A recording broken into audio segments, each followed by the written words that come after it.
Yolculuğumun 4. gününde kendimi kırılma noktasında buldum. Deniz hırçın, yağmur aralıksız yağıyor, soğuk iliklerime kadar işliyordu. Her nefes görünmeyen bir düşmana karşı verilen bir mücadele gibiydi. Yenilginin ağırlığı omuzlarıma çökerken, esen her rüzgar bu saçma tur fikrinden vazgeçip eve dönmenin ne kadar kolay olacağını hatırlatıyordu. Tam vazgeçmeye hazırken yakınımda oturan bir yabancı dikkatimi çekti. Yorgunluğumu fark etmiş olacak ki bana hayretle baktı ve nereye gittiğimi sordu. Gosh, you're right. Too short to just be lounging around, isn't it?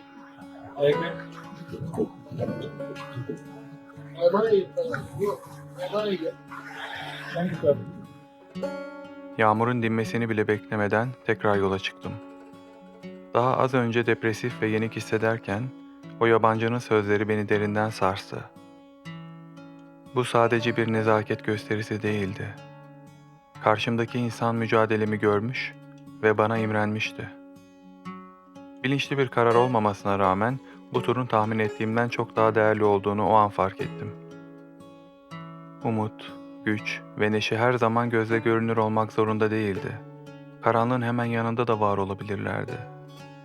Vazgeçmek, konfor alanına sığınmak, korkmak. Bu hisler doğaldı ama kendi farkındalığımı yaratmak sadece benim elimdeydi. Bu kısa sohbet beni buraya getiren merakı kaybetmemem gerektiğini, zorluklara rağmen devam etmenin esas olduğunu fark ettirdi bana. Anladım ki bu yolculukta her kilometre zihnimdeki düğümleri yavaş yavaş çözecek, her viraj bana daha fazla netlik ve amaç getirecekti.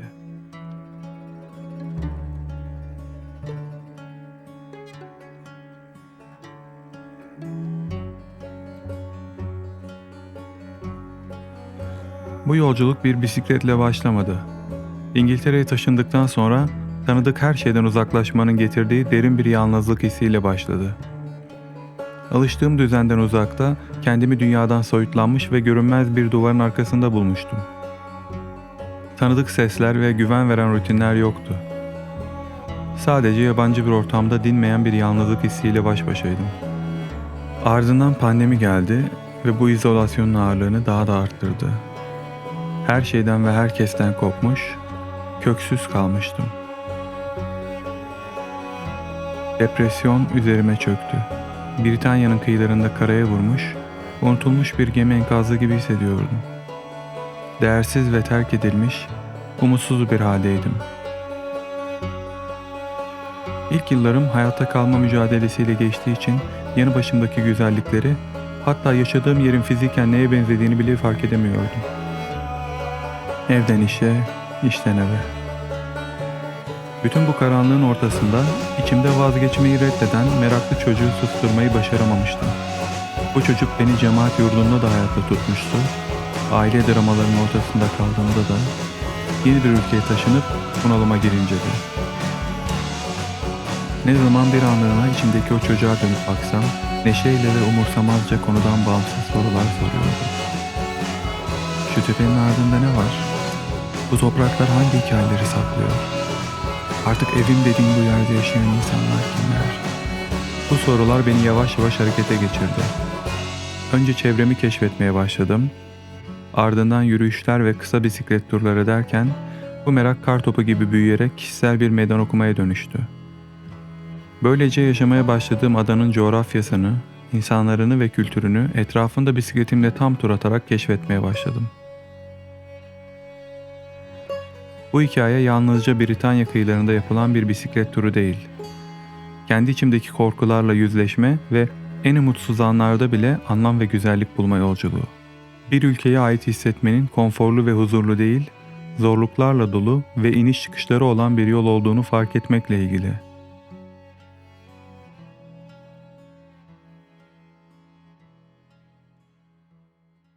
Üç ülkeden oluşan bu adanın etrafını bisikletle dolaşma fikri kendi başına yeterince ilginç olsa da, bu tur bilinçli olarak seçmediğim, beraberinde getirdiği yan sorunlar ve fırsatlarla çok daha karmaşık bir deneyime dönüştü.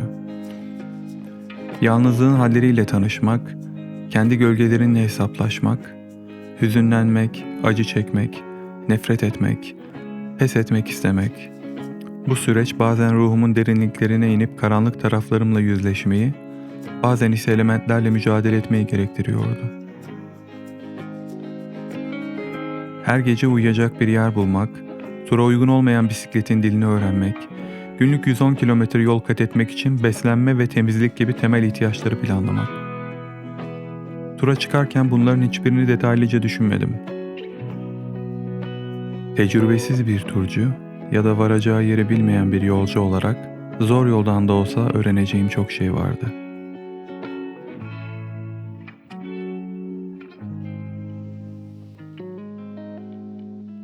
Beni vur, beni onlara verme.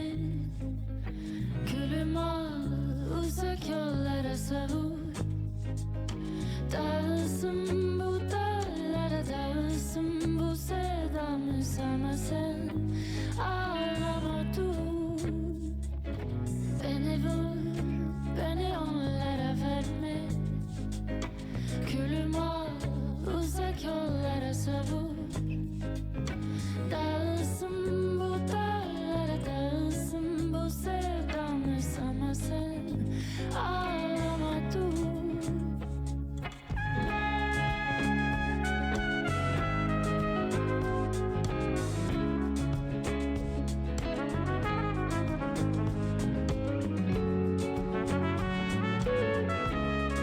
İlk günlerde yıllardır gerçekten yalnız kalmadığımı fark ettim. Kendi düşüncelerimle baş başa kalmak, uzun süredir kaçındığım korkularla yüzleşmek anlamına geliyordu. Bazen geçmişin hataları, bazen de belirsiz bir geleceğin kaygıları bu yalnızlığın içinde gün yüzüne çıktı. İngilizce'de yalnızlık için bildiğim iki ayrı ifade var. Loneliness, insanı yalnız hissettiren bir kopukluk iken, solitude, insanı tamamlayan bir huzur kaynağı olarak tanımlanabilir. Bisikletin üzerinde özgürce pedalladığım her an, acınası yalnızlığımın tatmin edici bir dinginliğe dönüştüğünü fark ettim. Yalnızlık zihnimde kaybolmak ve kendimi daha derinlemesine tanımak için bir yoldu. Otomatik pilotla süren hayatımdan sıyrılmamı sağladı, farkındalığımı arttırdı. Ben kimdim? Gerçekten yaşıyor muydum, yoksa sadece şahit mi oluyordum?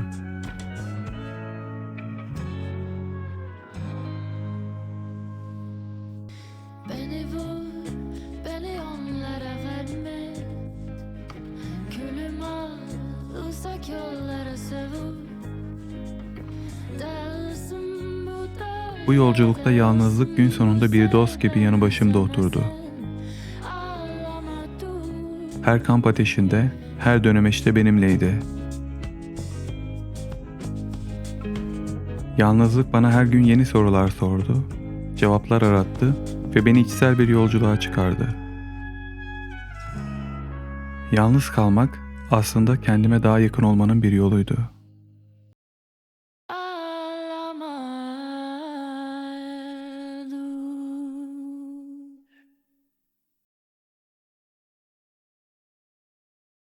Bu tura 8 vitesli elektrikli bir şehir bisikletiyle çıktım. Bisikletin adını birader koydum. O beni götürsün, ben onu, ama yola birlikte devam edelim istedim.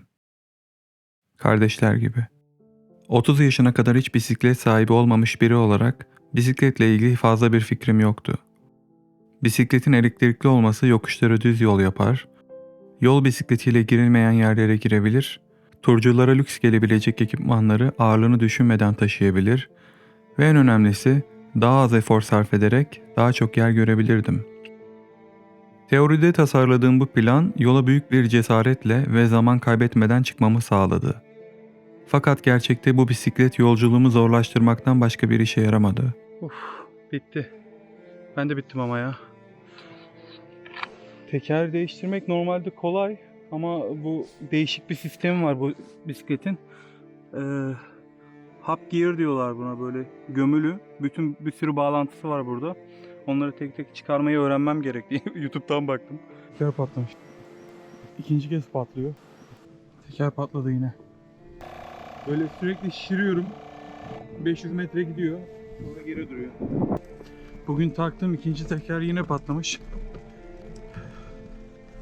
elde götürüyorum çünkü şu an hiç onu yapacak halim yok. Bir kamp yeri bulup oturup dinlenirken onunla uğraşacağım. Zincir koptu. Oğlum keyifle gezi yaptıramadı ya. Ellerim aşındı. Eldiven de kalmadı yani. 20 tane getirdim bitti. Devam ediyorum. Ellerim falan bok içinde. Yani gerçekten bok değil ama çok kirli hakikaten de. Jantın falan komple değişmesi lazım. Yeni frenler gelecek. Sonra inşallah devam edeceğiz. Şimdi drone'u kaybettik. Edinburgh'a 40-50 kilometre uzaklıktayım. Zincir atıyor. Burası yırtıldı. Yani şuradan şambiyer çıkacak. Of amına koyayım ya. Bitsin artık ya. Sıkıldım ha. Boku yemiş bir adam. Nasıl görünüyor? Güzel. Profesyonel bir desteğe ihtiyacım var abi. Bu net yani. Şimdi ne yaptım ben? Çok akıllı bir insan olduğum için bu pabucu yerinden çıkardım. Yani şu an arka fren yok. Ama çok rahat gidiyorum biliyor musun? Of. Ya bir günde 3 kere hadi be kardeşim ya. Neyse bu işin doğasında var deyip devam edeceğiz. Ne yapacağız? Birader ağır yük taşımak için tasarlanmadığından her yeri dağıldı. O dağıldıkça ben topladım, ben topladıkça o dağıldı. Çok ağır olması sebebiyle engebeli ve eğimli arazide işimi zorlaştırdı. Yokuş çıkarken vitesin ne kadar önemli olduğunu bilmiyordum ve 8 vites hiçbir zaman yetmedi. Eğim %10'un üstüne çıkınca nabzım 180 olana kadar efor sarf etmem gerektiğinden çoğu kez kendimi bisikleti iterken buldum. Şarj bitti, zincir koptu, teker patladı, fren tutmadı. Ama bir şekilde hep yola devam ettik. Gerçekten de planladığım gibi ekstra ekipman taşıdım ve kafamdakine yakın mesafe alarak istediğim çoğu yere gittim. Tabii bunu iç muhasebeme ayırmayı düşündüğüm konforlu zamanı fazladan efor ve yorgunluğa ayırarak mümkün kıldım. Geriye dönüp baktığımda her şeye rağmen biradere teşekkür etmekten başka bir şey gelmiyor içimden.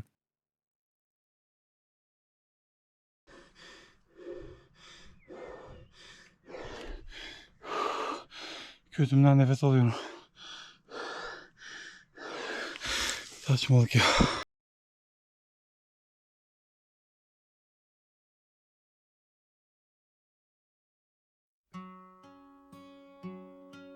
Bütün bu yalnız kalma fikrini çok sevmiştim.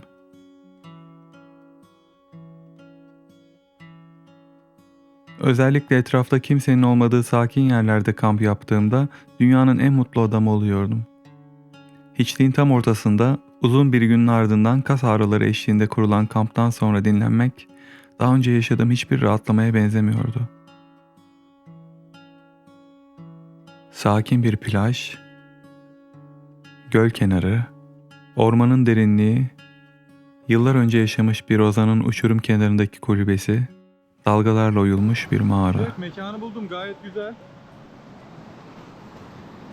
Burası zaten o Jurassic Coast'un devamı galiba, sonu. O yüzden böyle her taraf taş falan. Buralarda bir sürü fosil vardır ama nasıl bulacağımı bilmiyorum. Neyse böyle mağara gibi bir yer buldum. Çadırı açmadım yani, gerek yok gibi.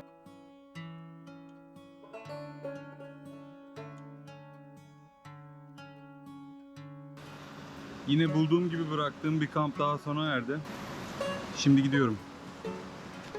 Her bir kamp yeri turun bir parçasını oluşturan, kimi zaman huzurlu, kimi zaman zorlu ama her zaman unutulmaz deneyimler sundu. Şimdi kamp yeri bakıyorum. Böyle kimsenin olmadığı bir yerdeyim. Bu taraf tamamen upuzun bir plaj, böyle bomboş. Ama gidemiyorum çünkü yerler kum. Yani çok zorladım buraya kadar, ter içinde kaldım. Ama bundan sonrası hakikaten gitmiyor çünkü yokuş yukarı gitmem lazım. Günün sonuna geldik. Bayağı yorucu bir gündü. Birkaç kişi beni gördü burada kamp yaparken ama bir şey demediler. Normalde yasak galiba. Niye yasak yaptıklarını da anlamıyorum ki kardeşim. Şey diyor yani, vahşi yaşamı korumak için diyor. Öyle şeyler var, tabelalar var. Ulan vahşi yaşamı korumaysa ben de vahşiyim zaten ya. Beni de koruyun kardeşim. Hatta yani hiç dokunmayın bana ki kendi alanımda daha rahat yaşayayım diye düşünüyorum. Hava mükemmel şu an. Kameradan görünüyor mu bilmiyorum ama burada bir gökkuşağı var. Bu tarafta yağmur yağıyor. Bu taraf güneşli. Yani böyle garip bir hava. Ama bir o kadar da güzel. Kamp deneyimleri turun enerji toplama noktalarıydı. Gün nasıl geçmiş olursa olsun o çadır kurulacak, kişisel temizlik yapılacak ve elde ne varsa yenip o hak edilen istirahat yapılacaktı. Evet, geldim kuruldum. Burası bir naturist plajmış. Yani çıplak girilebiliyor. Ben de şimdi öyle yapacağım. Geleneğe uyalım.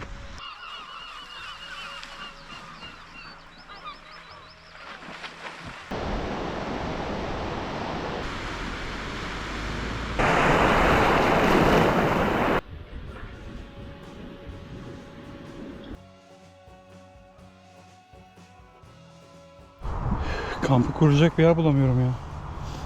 Her yer acayip dik. Yokuş yukarı.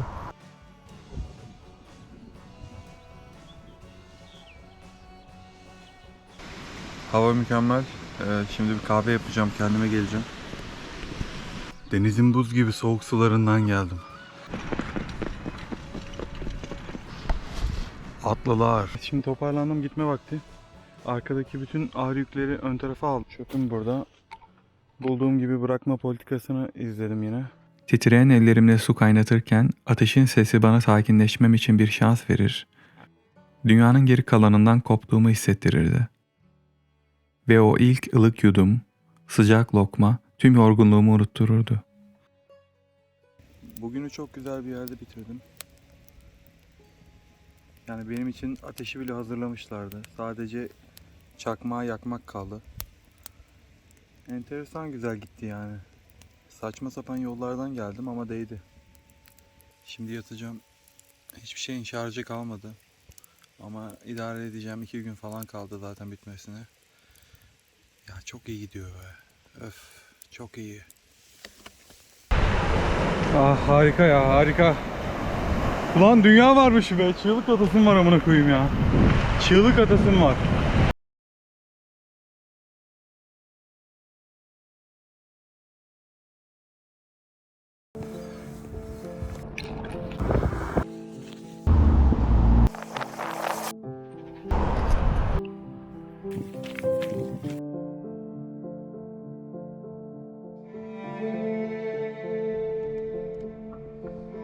İlk kez bir bisikletle ve bilinmeze yolculuk yapıyordum.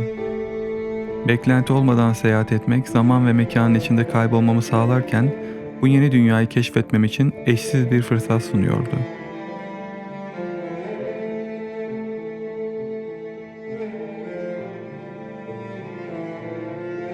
Bisikletin sakin temposu eşliğinde şehrin kaotik hızından uzaklaşıp tarihi yapılar arasında kayboluyordum.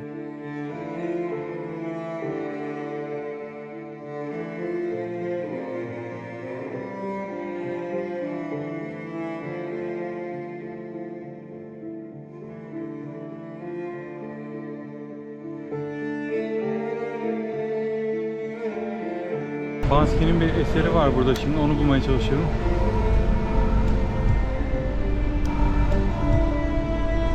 Motorlu taşıtlardan daha yavaş ve esnek ama yürümekten daha hızlı ve konforlu bir şekilde yol almak, sınırlı zamanımı daha anlamlı bir şekilde değerlendirmeme yardımcı oldu.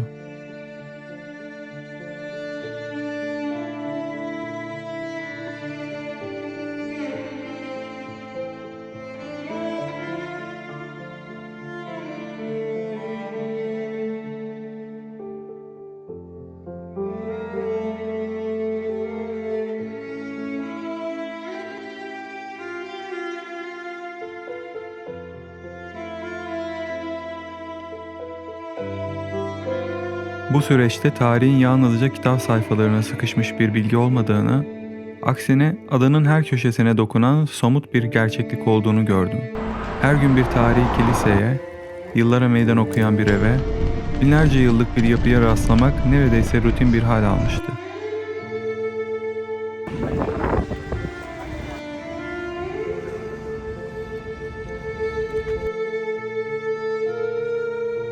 Bu tecrübeler Britanya'da yaşamanın ne kadar değerli olduğunu bana her seferinde hatırlatıyordu.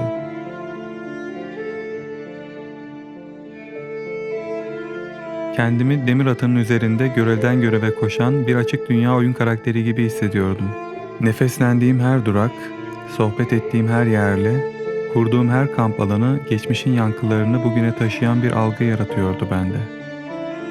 Bu yolculukta kendi hikayemin kahramanıydım. Whitby Manastırı'nı keşfederken gotik yapısının Dracula romanına nasıl ilham verdiğini anlamak hiç zor değildi. Birkenhead Priory'de vakit geçirirken duvarların katmanlarında çalkantılı geçmişin yankılarını hissetmek ve bu kutsal mekanın bir zamanlar umut ve direnç sembolü olarak nasıl ayakta durduğunu bilmek yolculuğuma anlam katıyordu. Bu yolculuk sadece manzaraları değil, tarihin hayatlarımızdaki dokusunu nasıl ördüğünü de anlamama yardımcı oldu. Britanya kıyıları boyunca geçtiğim her viraj beni yeni hikayelere ve kendi yolculuğum üzerine daha fazla derin düşüncelere itti. I'm from Turkey Oh, right. and I'm doing a bike tour around Britain. Really? Yeah, I'm trying to explore the country. Right. Well, you're very welcome here. This is the oldest building on Merseyside. I can tell that, yeah. That's right, yeah. It was founded in 1150 by 16 Benedictine monks Right. to start the ferry across the river. Okay. Only Liverpool wasn't there. Oh, really? No. Böyle hızlıca bir fotoğraf falan çekeyim dedim. Teyze geldi. Bayağı yardımcı oldu. Durumu anlattı. Enteresan bir sohbetti. 11. yüzyılda yapılmış ilk. Bayağı başından bir şeyler geçmiş. Anlattı da anlattı ya.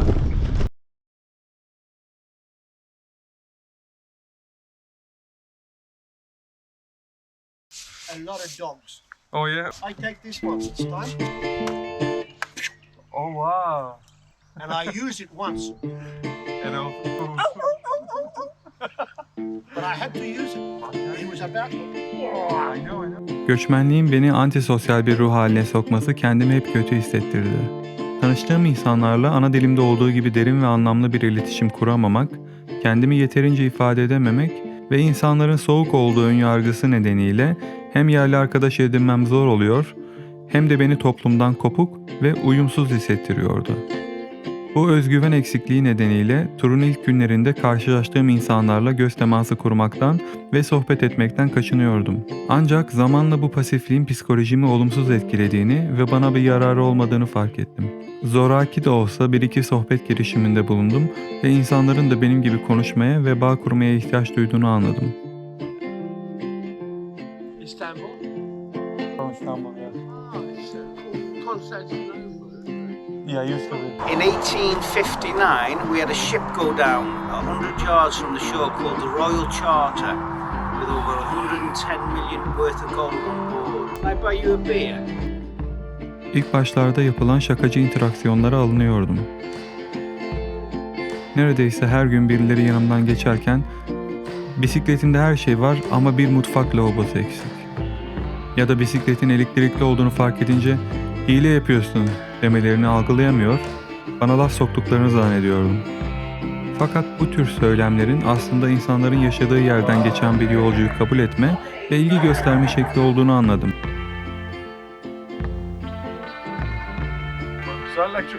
It is. It's not. It's not, I carried everything. Alaycı interaksiyonlar bu insanların karakteriydi ve bununla barışmalıydım.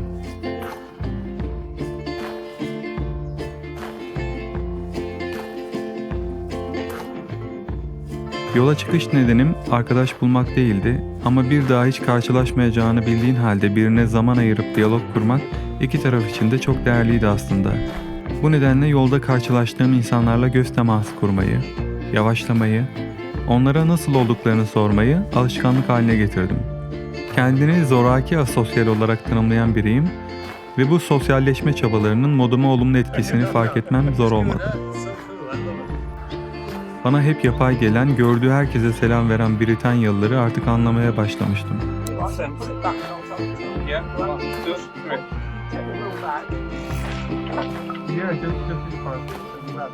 Weather at the start was awful. It started So people forget that it's really healthy, you know. Oh yeah, otherwise it's tough. I always put effort. I'm checking my heart rate. It's always between 120 and 140. Şimdi selamlaşmanın aslında bir bağ kurma yolu olduğunu ve karşı tarafın iyi niyetini ifade ettiğini daha iyi kavruyorum. Britanya adası etrafında bisikletiyle tam tur atmış biri olarak her türlü insan gördüm diyebilirim. Fakat o kafamdaki kendinden başka kimseyi umursamayan soğuk Britanyalı imajı tamamen değişti.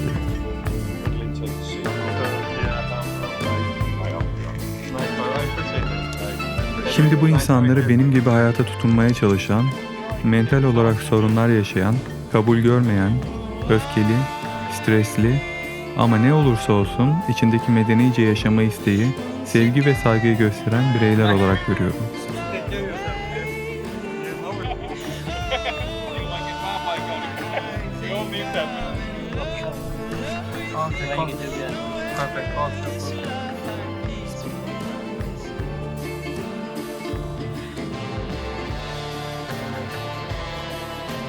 Bu deneyimlerin bana kattığı en önemli şey başka insanların hikayelerine de açık olma gerekliliğiydi. Onları dinlemek, anlamaya çalışmak ve bağlanabilirliğin peşinden gitmek hayatımın çok önemli bir parçası haline geldi. Artık biliyorum ki bu dünyada yalnız olmadığımızı hissedebilmek için sadece ufak bir selam bile yetebilir.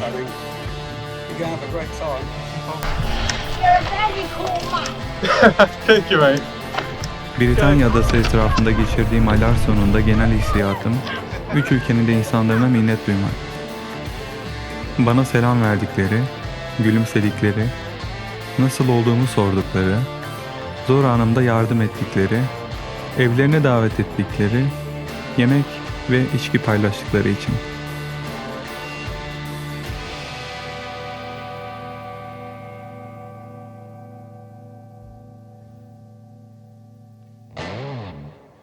Know my family. We're all we like people. We like Thank you. every type of person. It's kindness. It's great. That came from our parents.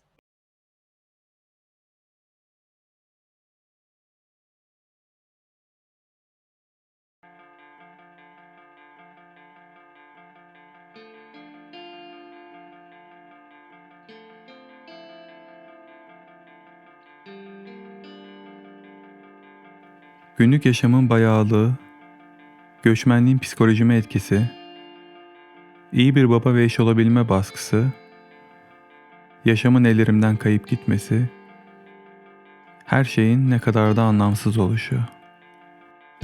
Genel hislerim bunlardı tura başlamadan önce.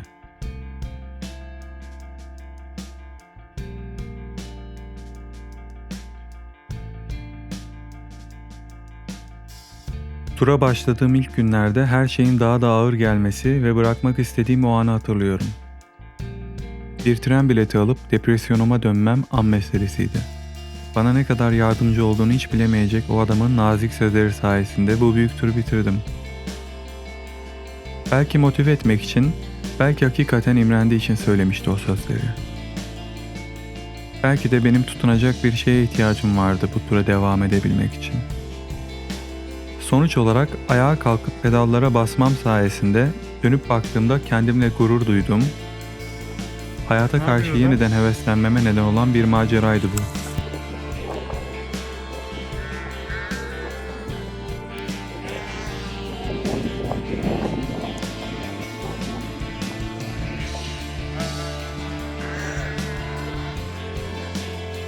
Sinirimden gülüyor. Yürü! Yürü! Yürü!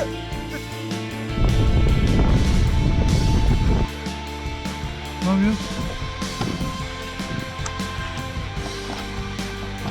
yapıyorsun? Ne yapıyorsun? Amaç ne? Hadi iyi akşamlar.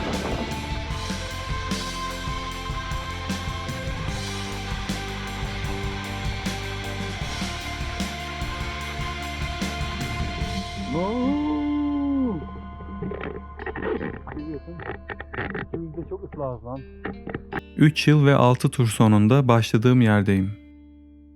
Britanya adasının etrafında bisikletimle tam tur attım ve bu duygusal çıkmazların birçoğu benim için üstesinden gelinebilecek gibi artık.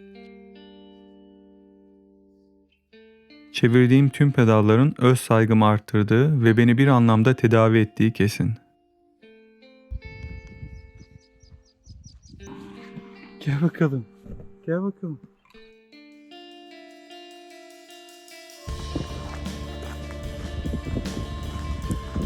Ne haber? Gel. Artık kendimi çaresiz hissetmiyorum. Toplumun bir parçası olduğumu, çaba göstermemin bir anlamı olabileceğini, sevdiğimi, sevildiğimi, her şeyden önce yeterli olduğumu biliyorum artık. Just a tiny point lost in the universe. Shake your mind, easy, turn me on my still body. I come to see the one inside where I want. Feel the breeze, but there's one thing I don't believe in, and it's you. 'Cause I feel like I'm nothing in the world. Or maybe chemicals, I lose and maybe chemicals, I lose and Bu yolculuk bir coğrafi keşif değildi. Ama kendi içime yaptığım en uzun ve en anlamlı yolculuktu. Bisikletim beni yalnızca kıyılardan, tepelerden ve patikalardan geçirmedi. Beni hayata ve özümü keşfetmeye götürdü. Zorlukları kabullenmek, onlardan öğrenmek ve hem kendime hem de başkalarına karşı daha şefkatli olmayı öğrenmek, bu yolculuğun bana kattığı en güçlü derslerden biri oldu.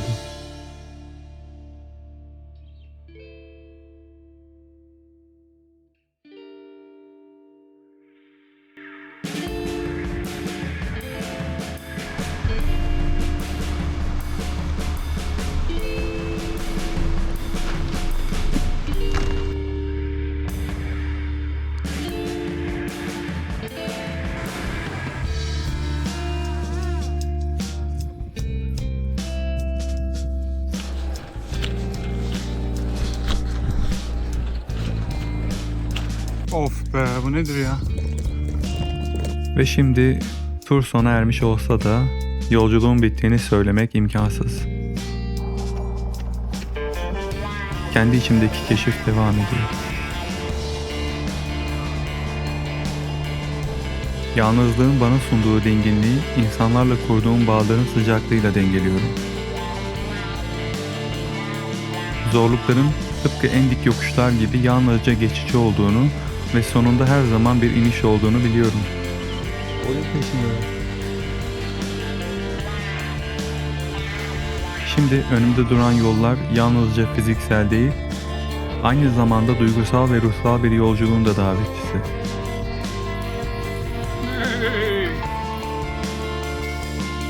Bu yolları daha güçlü bir kalple, daha umut dolu bir zihinle ve daha açık bir ruhla karşılamaya hazırım.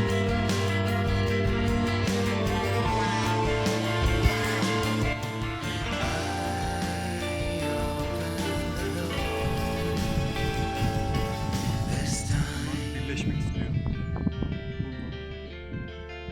Tıpkı o yabancının söylediği gibi, hayat etrafta pineklemek için fazla kısa.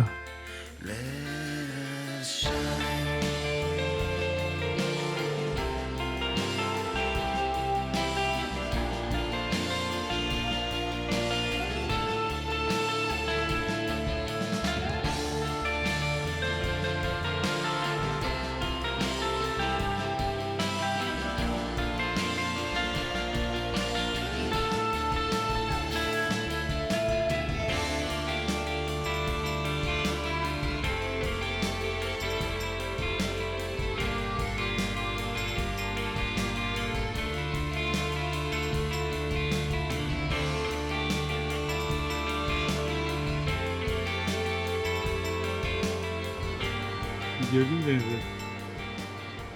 Of ya, karşı koyamıyorum ha. Burada o durasım var yani.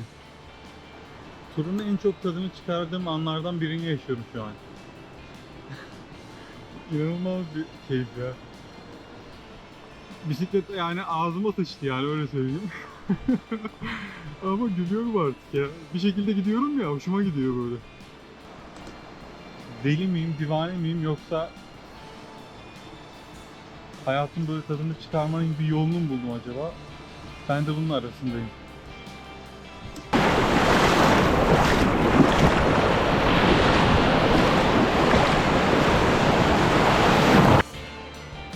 Çok iyi değil mi ya? Valla değdi dediğin anlardan bir tanesi bu. Yani o kadar emeğe, vakit ayırmaya değiyor yani. Hakikaten değiyor. Şu güzelliğe baksana ya. Evden anca videosunu izlerim başkalarının. Şu an kendim yapıyorum.